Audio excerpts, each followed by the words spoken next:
The man who cleaned the steps. It started with a man and a broom. Every morning, just as the sun began to light the tall glass buildings of the city, he arrived. Old jeans, faded cap, worn sneakers. He wasn't part of any cleaning crew, at least not officially. He carried no ID badge, wore no uniform. But he swept the same stone steps outside the central train station every day. People passed him without much notice. Just another old man, another face in the blur of the morning rush.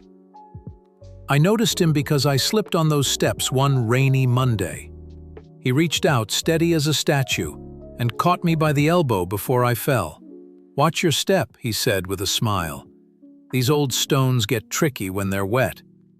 I started seeing him every morning after that, not just because of the broom, but because of his routine. He came around 5:30 a.m. By the time the first wave of commuters arrived, the steps were spotless. No leaves, no wrappers, no pigeon droppings. He didn't say much, just a quiet nod when I passed.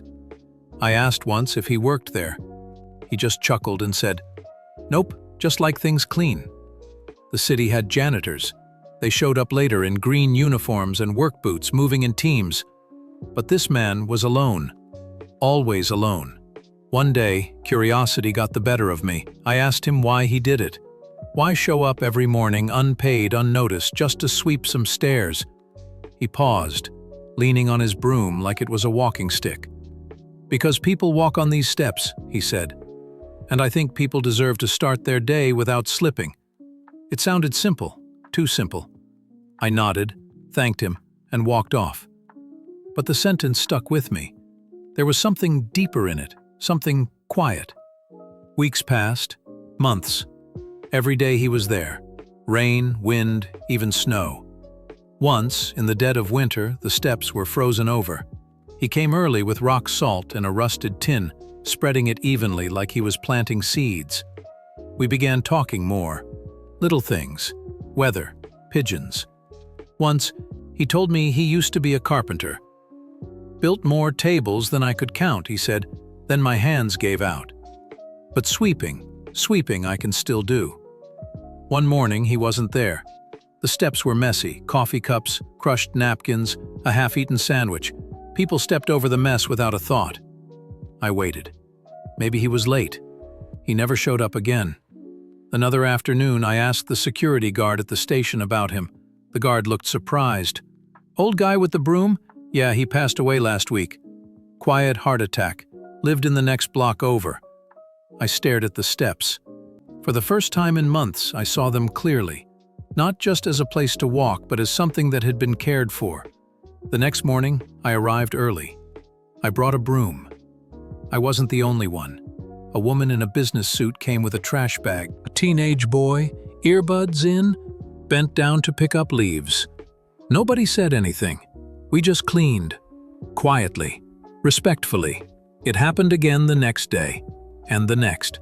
A small group, different faces, same quiet effort.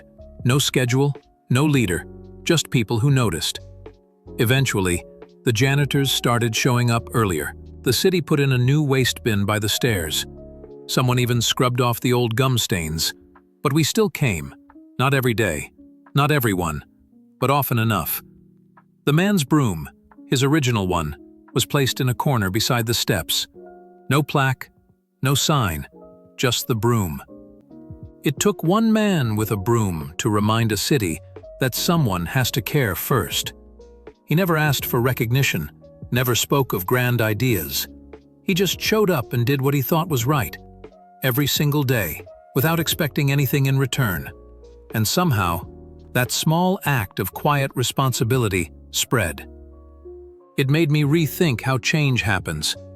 We always imagine heroes as loud, brave, standing on stages or in headlines, but sometimes they're just people who show up, early, unnoticed, broom in hand. The steps he cleaned are still there. People still walk on them without slipping, mostly without noticing. But those of us who remember know the truth. The world changes when someone decides to care quietly and persistently, and sometimes that's the loudest kind of message.